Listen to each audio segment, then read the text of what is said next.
বন্ধুরা, আবার নতুন একটি ব্লগে তোমাদের স্বাগত। আজ আমি মল্ডেড ক্লে দিয়ে একটি ইয়াররিং বানিয়ে দেখাবো। দেখো কীভাবে তৈরি করছি।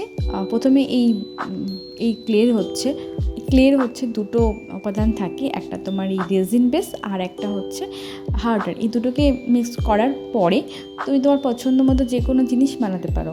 তো আমি ইয়াররিংটা তৈরি করছি, দেখো কীভাবে তৈরি করছি।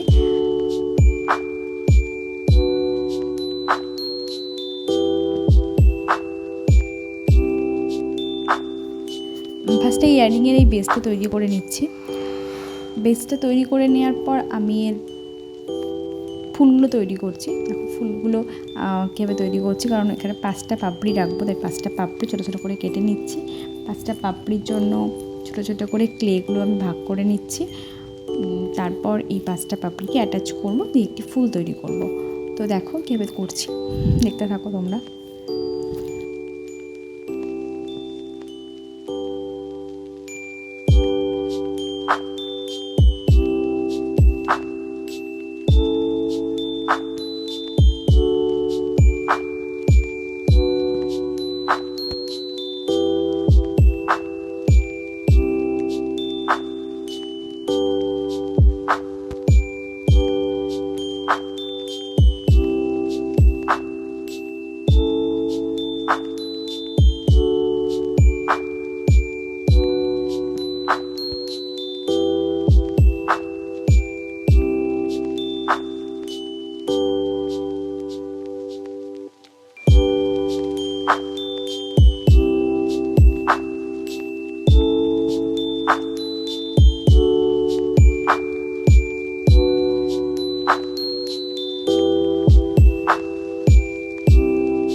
দেখো এরকম এটা তৈরি করার পরে এটা আমি এখন একটুখানি শুকানোর জন্য রাখবো। এটা এখন নরম আছে, শুকিয়ে গেলে তারপর আমি এটা কালার করব। তো এখন একটু রাখি শুকানোর জন্য। এটা আমি কালার করব এবার। এটা কালার করার জন্য আমি যে ইয়াররিংয়ের যে নিচের বেসটা, নিচের অংশটায় আমি হচ্ছে তোমার ব্রাউন কালারটা ইউজ করছি। ব্রাউন কালারটা ইউজ করার পরে আমি ভাবছি ফুলটা হালকা গোলাপি রঙটা দেবো। হালকা গোলাপি রঙটা দিয়ে দেখি যদি ভালো লাগে সেটা রাখবো, নয়তো চেঞ্জও করতে পারি, আগে দেখি কেমন লাগে। দেখো কালার করছি, তোমরা দেখতে থাকো।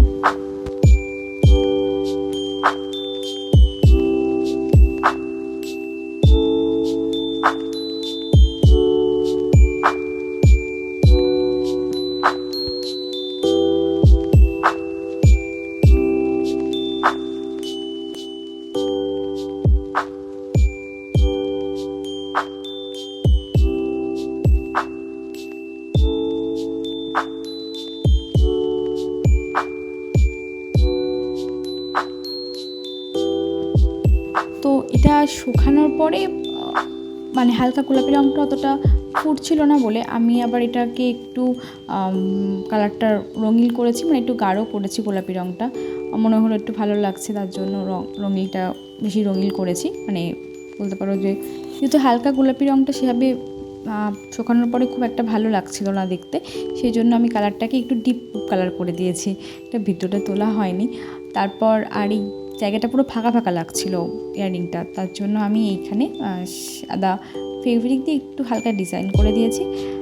দেখো এবার পুরো ইয়াররিংটা কেমন লাগছে দেখতে। এটা হচ্ছে ইয়াররিং, কেমন লাগছে জানো। আমি এটা পরেও দেখাচ্ছি তোমাদের কেমন লাগছে জানো। দেখো এটা পরে কেমন লাগছে আমাকে বলো, আর ইয়াররিংটা কেমন হয়েছে অবশ্যই তোমরা কমেন্টে জানিও তোমাদের ইয়াররিংটা কেমন লেগেছে। আর ইয়াররিংটা যদি তোমাদের ভালো লাগে তাহলে আমাকে অবশ্যই কমেন্টে জানিও তোমাদের ইয়াররিংটা কেমন লেগেছে। এবং এরকম আরও ভিডিও পেতে আমার চ্যানেলটির ভিডিও পেতে আমার চ্যানেলটিকে লাইক, কমেন্ট এবং সাবস্ক্রাইব করো। আজকের জন্য টাটা, সবাই ভালো থেকো।